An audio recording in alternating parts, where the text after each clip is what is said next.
Si suami ini tidak bersyukur, rumah juga tinggal nempatin. Ya, saya sebagai seorang kakak ya menyayangkan kok ada ya suami yang tidak bersyukur seperti.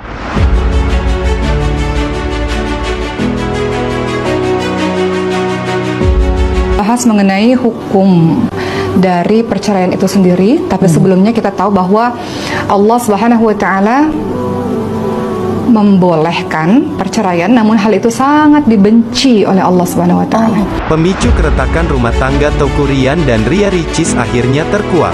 Rupanya, salah satu sifat dan sikap Teuku Ryan terbongkar. Teuku Ryan kerap pergi dari rumah Ria Ricis setiap kali mengalami pertengkaran rumah tangga. Hal tersebut diungkap oleh Okky Setiana Dewi saat berbincang dengan keluarga Ryan.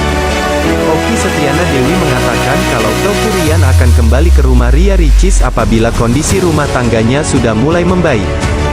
Iya, Ryan kalau marah dia kadang-kadang pergi dulu, kalau sudah tenang baru pulang, ujar Okky Setiana Dewi dalam video yang diunggah ulang akun Instagram @lambeofficial, Senin tanggal 12 Februari tahun 2024.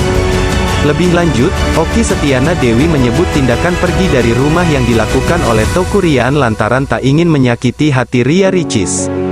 Kendati begitu, kata Okky, Teuku Ryan sempat menyesali perbuatannya saat meninggalkan Ria Ricis dan buah hatinya, Moana, dan berjanji tidak akan melakukannya kembali. Karena pernah Ryan membalas ucapan Ria Ricis, Ryan bilang Ria Ricis sedih kali, katanya, tutur Okky Setiana Dewi. Dari situ Ryan nyesal, sudah nggak mau lagi untuk berbuat seperti itu lagi, tambah Okky. Seperti diketahui, Ria Ricis melayangkan gugatan cerai ke Pengadilan Agama Jakarta Selatan. Dalam gugatannya, Ria Ricis meminta adanya hak asuh anak terhadap anak sematawayangnya.